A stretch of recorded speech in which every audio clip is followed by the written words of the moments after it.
Hema committee report പുറത്തു വന്ന ശേഷമാണ് കൂടുതൽ വെളിപ്പെടുത്തലുകൾ ഉണ്ടാകുന്നത്. ആ ഘട്ടത്തിലാണ് ജയസൂര്യയുടെ പേരും പരാമർശിക്കപ്പെട്ടത്. ജയസൂര്യക്കെതിരെയും പരാതികൾ വന്നു. തുടർന്ന് പോലീസ് കേസ് രജിസ്റ്റർ ചെയ്തു. ലൈംഗികാതിക്രമ കേസുകളാണ് ജയസൂര്യക്കെതിരെ രജിസ്റ്റർ ചെയ്തിരിക്കുന്നത്.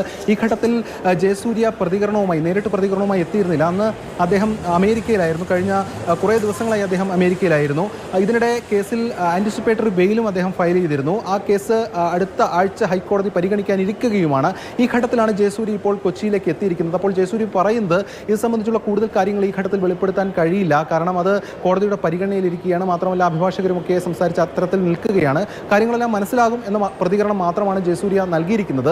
എന്നാൽ നേരത്തെ ഫേസ്ബുക്ക് പോസ്റ്റിലൂടെ ജയസൂര്യ ചില കാര്യങ്ങൾ പറഞ്ഞിരുന്നു. തനിക്കെതിരെയുള്ള പരാതികൾ വ്യാജമാണ്, സത്യം തെളിയും, മാത്രമല്ല ഈ പരാതിക്കാരുടെ മൊഴിയിൽ ചില വൈരുദ്ധ്യങ്ങളുണ്ട് എന്നടക്കമുള്ള കാര്യങ്ങൾ അന്ന് നേരത്തെ ഹർജി നൽകിയപ്പോഴും അതോടൊപ്പം തന്നെ ഫേസ്ബുക്ക് പോസ്റ്റിലുമൊക്കെയായി ജയസൂര്യ വിശദീകരിച്ചിരുന്നു. എന്തായാലും ഇപ്പോൾ താരത്തിൻ്റെ നേരിട്ടുള്ള പ്രതികരണം ഇപ്പോൾ ഇതാണ്. എന്തായാലും അടുത്ത ആഴ്ച കേസ് ഹൈക്കോടതി പരിഗണിക്കാനിരിക്കുകയാണ്. ഈ ഘട്ടത്തിലാണ് ജയസൂര്യ ഇപ്പോൾ കൊച്ചിയിലേക്ക് വന്നിരിക്കുന്നത്. നടൻ ജയസൂര്യ നാട്ടിലേക്ക് തിരിച്ചെത്തിയിരിക്കുകയാണ്. ഈ ഘട്ടത്തിൽ പ്രത്യേകിച്ചൊന്നും പറയുന്നില്ല, എല്ലാം വഴിയെ മനസ്സിലാകുമെന്ന് മാത്രമാണ് അദ്ദേഹം പറഞ്ഞിരിക്കുന്നത്. നാട്ടിലേക്ക് മടങ്ങി വന്ന സ്ഥിതിക്ക് കൂടുതൽ പ്രതികരണങ്ങളും നമുക്ക് പ്രതീക്ഷിക്കാം, അല്ലേ?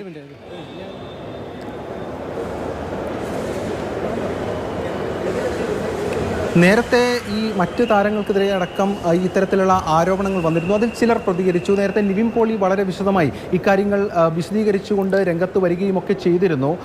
യുവതാരമായ ജയസൂര്യക്കെതിരെയും അന്ന് ആ ഘട്ടത്തിൽ ആരോപണം വന്നിരിക്കുകയായിരുന്നു. ഈ ഘട്ടത്തിൽ ഫേസ്ബുക്കിലൂടെ അല്ലെങ്കിൽ സമൂഹ മാധ്യമങ്ങളിലൂടെ ജയസൂര്യ തൻ്റെ ഭാഗം വിശദീകരിച്ചിരുന്നു. മാത്രമല്ല ഈ കോടതിയിൽ നൽകിയ അപേക്ഷയിലും ചില കാര്യങ്ങൾ ജയസൂര്യ വിശദീകരിക്കുകയും ഒക്കെ ചെയ്തിരുന്നു. ഇന്ന് അല്പസമയം മുമ്പാണ് അദ്ദേഹം കൊച്ചിയിൽ എത്തിയത്, വിമാനത്താവളത്തിലെത്തിയത്. ഈ ഘട്ടത്തിൽ പ്രതികരിക്കാമെന്നാണ് അദ്ദേഹം ആദ്യം പറഞ്ഞത്. പക്ഷേ അതിനുശേഷം ഈ കാര്യങ്ങളാണ് പറഞ്ഞത്. കൂടുതൽ പ്രതികരിക്കാൻ കഴിയില്ല, കാരണം ഇത്തരത്തിൽ കോടതിയുടെ പരിഗണനയിലടക്കം നിൽക്കുന്ന ഒരു വിഷയമാണ് എന്നടക്കമുള്ള കാര്യങ്ങളാണ് ജയസൂര്യ സൂചിപ്പിക്കുന്നത്. എന്തായാലും ഈ കേസുമായി ബന്ധപ്പെട്ടുകൊണ്ട് പോലീസ് തുടർ നടപടികൾ സ്വീകരിച്ച് മുന്നോട്ട് പോവുകയാണ്. ഇതിൽ പ്രധാനപ്പെട്ട കാര്യമെന്ന് പറയുന്നത് ഇതിൽ ചോദ്യം ചെയ്യുന്ന ഉൾപ്പെടെയുള്ള നടപടിക്രമങ്ങളിലേക്കൊക്കെ പോകേണ്ടതുണ്ട്. അത് ജയസൂര്യ മാത്രമല്ല മറ്റ് പല താരങ്ങളും പ്രതികളായിട്ടുള്ള കേസുകളിൽ അത് സ്വീകരിക്കേണ്ടതായിട്ടുണ്ട്.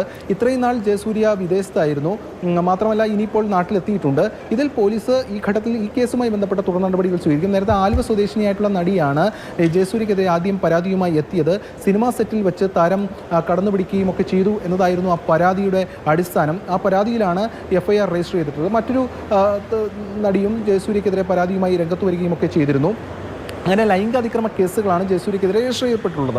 എന്നാൽ ജയസൂര്യ എന്ന് പറഞ്ഞിരുന്നത് സത്യം തെളിയും, ഈ പറയുന്ന കാര്യങ്ങളൊന്നും ശരിയല്ല, വ്യാജ പരാതിയാണ് എന്നതായിരുന്നു ജയസൂര്യയുടെ ഭാഗം. ജയസൂര്യ അത് വിശദമായി തന്നെ ഫേസ്ബുക്കിലൂടെ പങ്കുവയ്ക്കുകയും ഒക്കെ ചെയ്തിരുന്നതാണ്. എന്നാൽ ഇന്ന് നേരിട്ടുള്ള പ്രതികരണം അദ്ദേഹത്തിൻ്റെ ഇത്രമാത്രമാണ്. എന്തായാലും ഈ കേസുമായി ബന്ധപ്പെട്ട തുടർ നടപടികൾ വരും ദിവസങ്ങളിൽ ഉണ്ടാകും.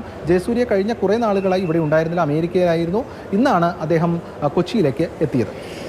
ശരി രാഗിൻ, ഹേമ കമ്മിറ്റി റിപ്പോർട്ട് പുറത്തു വന്നതിന് ശേഷമാണ് ജയസൂര്യക്കെതിരെ ഇത്തരത്തിലുള്ള ലൈംഗികാതിക്രമ പരാതികളുമായി ചില നടികൾ മുന്നോട്ട് വന്നത്. ആ സമയത്ത് അദ്ദേഹം വിദേശത്തായിരുന്നു. എന്നാൽ അവിടെ നിന്ന് അദ്ദേഹം ഒരു പോസ്റ്റ് സമൂഹ മാധ്യമങ്ങളിൽ പോസ്റ്റ് ചെയ്തിട്ടുണ്ടായിരുന്നു. സത്യം പുറത്തു വരുമെന്നും താൻ നിരപരാധിയാണെന്നും ആ പോസ്റ്റിൽ പറഞ്ഞിട്ടുണ്ടായിരുന്നു. ഇപ്പോൾ അദ്ദേഹം തിരിച്ച് നാട്ടിലെത്തിയിരിക്കുകയാണ്. കുറച്ചു മുൻപ് മാധ്യമങ്ങളോട് പ്രതികരിച്ചു. ആ പ്രതികരണം ഒരിക്കൽ കൂടി കേൾക്കാം. എന്ന് വെച്ചിട്ടുണ്ടെങ്കിൽ ഇപ്പോൾ കേസ് രണ്ടും കോടതിയിൽ ഇരിക്കുന്നതുകൊണ്ട് എനിക്ക് കൂടുതൽ കാര്യങ്ങൾ ഡിസ്ക്ലോസ് ചെയ്യാൻ പറ്റില്ല. അപ്പോൾ ലോയർ ഒരു എക്സാക്റ്റ് ഒരു ഡേറ്റ് പറയും. ആ ഡേറ്റിന് നമുക്ക് എന്തായാലും കാണും, നമ്മളെന്തായാലും കാണും. അല്ല, അതാ ഞാൻ പറഞ്ഞത്, അതെല്ലാം നമുക്ക് കാണാം.